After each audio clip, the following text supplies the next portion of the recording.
जिन दोस्तों, मैं अधिवक्ता स्वाति जैन ज्यूडिस्टिकल एसोसिएट में आपका एक बार फिर से स्वागत करती हूँ। आज मैं बात करने जा रही हूँ मेंटेनेंस के केस को लेकर। मेंटेनेंस के केस में अक्सर ये देखने को मिलता है कि मेंटेनेंस का आदेश कई परिस्थितियों में गलत हो जाता है, जहाँ पति संतुष्ट नहीं होते, लेकिन यहाँ पर पति अपनी बेरुखी दिखाकर या गुस्सा दिखाकर, फ्रस्ट्रेशन दिखाकर उस केस को नहीं जीत सकते। ये बात अगर पति पुरुष वर्ग बहुत अच्छे से समझ ले तो कहीं ना कहीं आगे चलकर अपील में जाकर या रिवीजन पिटीशन फाइल कर कर कहीं ना कहीं अपने मेंटेनेंस के आदेश में सुधार करवा सकते हैं। लेकिन पतियों का यहाँ पर ये कहना होता है कि मैं मेंटेनेंस दूंगा नहीं तो न्यायालय के द्वारा कैसे लिया जाएगा, या मैं अब इतना मेंटेनेंस तो दूंगा ही नहीं, आपसे बने सो कर लो, या पत्नी के द्वारा क्या किया जा सकता है। तो यहाँ पर आप ये बात समझ लीजिए कि पत्नी के द्वारा क्या किया जा सकता है, इसका मैंने एक आपको अलग वीडियो बनाकर दिया है, या न्यायालय के द्वारा आपके ऊपर किस प्रकार से कार्यवाही की जा सकती है, आप ये एक बार चैनल विजिट कर कर देख सकते हैं। लेकिन आज हम बात कर रहे हैं कि अगर मेंटेनेंस का आदेश गलत हो जाए तो पति को आगे क्या करना चाहिए जिससे कि उन्हें रिलीफ मिल पाए। तो यहाँ पर आपको ये तो अच्छे से पता है कि रिवीजन पिटीशन एक समय अवधि के अंदर ही फाइल की जा सकती है, तो आप उस समय अवधि के अंदर ही फाइल कर दें तो ही आपकी सुनवाई होगी।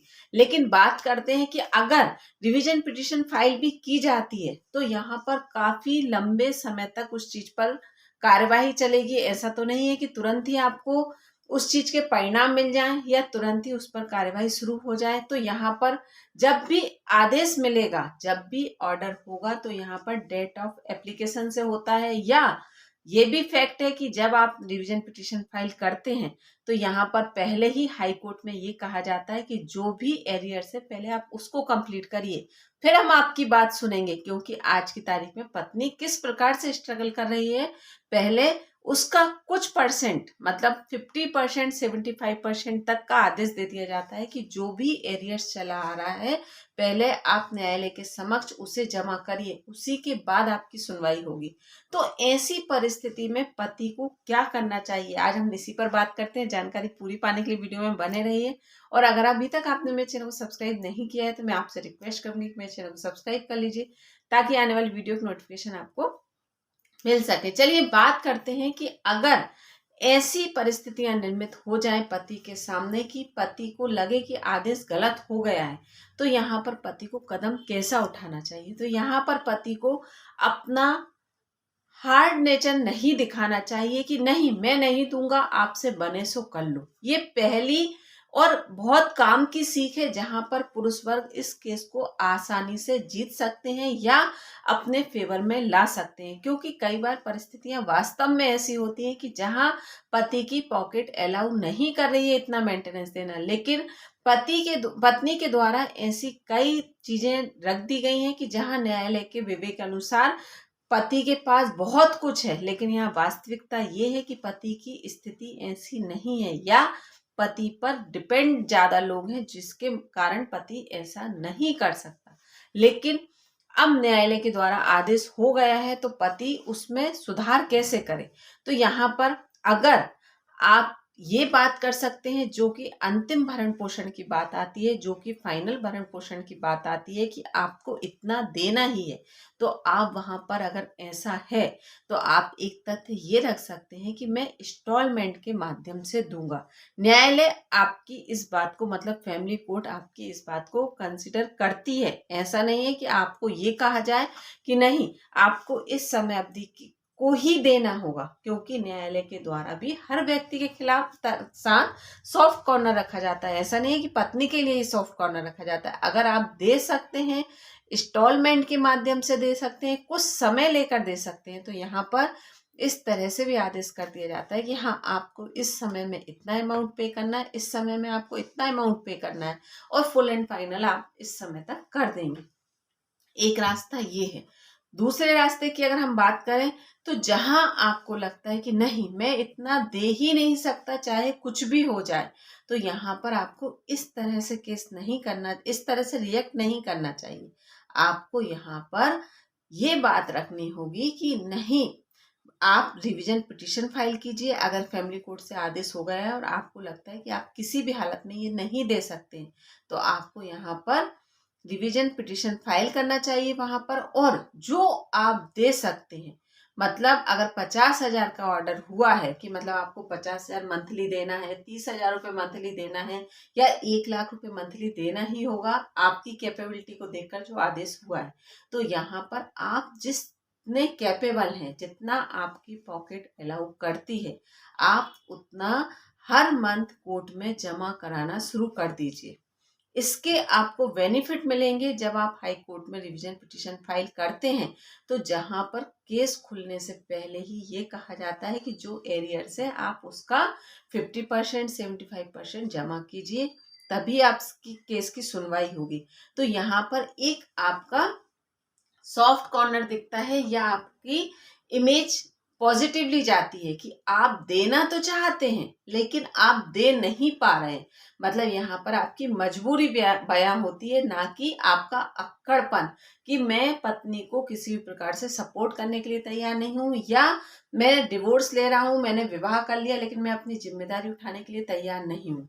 यहाँ पर मैसेज ये जाता है कि आप करना तो चाहते हैं लेकिन आप परिस्थिति बस, या आपके ऊपर जो डिपेंडेंसी है, या आपकी आर्थिक स्थिति सही नहीं है, आपके खर्चे इतने हैं, आपकी लाइफ स्टाइल ऐसी है, या आपके पास इनकम के सोर्सेज नहीं है, तो उसमें ये चीजें पॉजिटिवली जाती हैं और हाई कोर्ट के द्वारा आपकी बात को इजीली सुना जाता है, जहां पर आप अपने बात को रख सकते हैं। या जो भी व्यू है कि जहां आपको लगता है कि फैमिली कोर्ट के द्वारा इस तरह से आदेश गलत किया गया है, जो कि नहीं किया जाना चाहिए था, तो एक आप मिनिमम अमाउंट जो भी आपकी पॉकेट अलाउ करती है, आप उसको कोर्ट में जमा कराना शुरू कर देंगे। अगर कोर्ट में जमा कराते रहेंगे तो एकदम से आप पर बर्डन भी नहीं पड़ेगा। जहां पर ये कहा जाता है कि आपको इतना एरियर्स तो देना है, तो यहाँ पर अगर न्यायालय हाई कोर्ट के द्वारा आपको अड़ा भी जाता है आपसे इस बात के लिए, तो आप कुछ हद तक तो ये दिखा सकते हैं कि इतना मैं दे सकता हूँ, लेकिन इतने के बाद मतलब कुछ परसेंटेज में देने के लिए तैयार हूँ, लेकिन फिर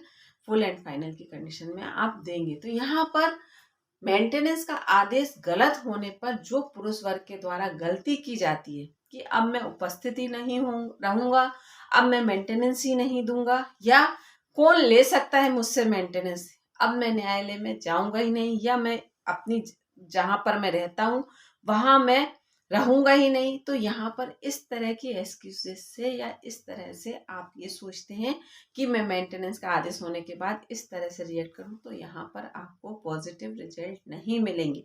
अगर आप वास्तव में पॉजिटिव रिजल्ट चाहते हैं तो आपको प्रोसेस इस तरह से करनी होगी।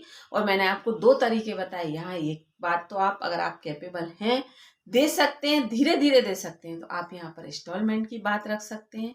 दूसरा, अगर आप यहाँ पर दे नहीं सकते हैं, तो आपको इस तरह से अपनी बात रखनी होगी। और रिवीजन पिटीशन एक लिमिटेड समय अवधि के अंदर ही होती है। यहाँ पर ऐसा नहीं है कि काफ़ी लंबा समय आपने निकाल लिया और उसके बाद आप कहते हैं कि नहीं, ये आदेश सही नहीं हुआ है, इस आदेश को मैं चैलेंज करूँगा, तो वो आदेश आपका चैलेंज नहीं हो सकता है।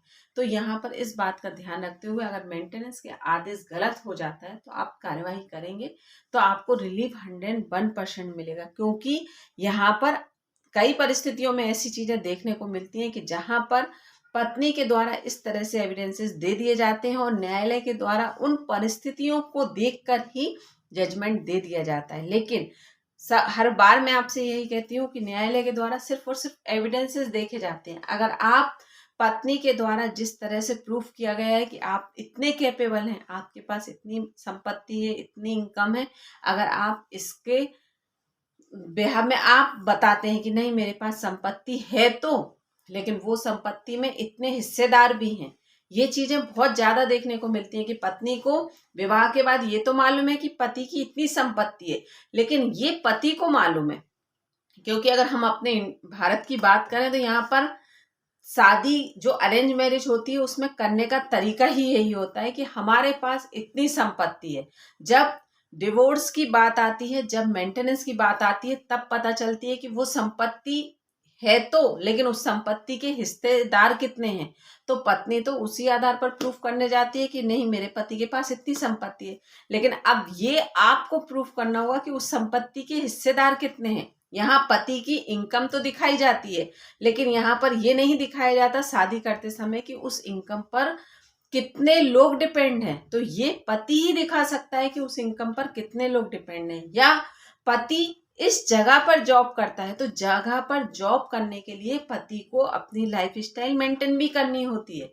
तो उस लाइफ स्टाइल को मेंटेन करने पर पति को जो खर्च लगता है वो पति ही दिखा सकता है। तो यहाँ पर इन छोटी छोटी बातों को अगर आप समझोगे तो आप कहीं ना कहीं अपने केस को इजीली सॉल्व कर पाओगे और रिलीफ पा पाओगे।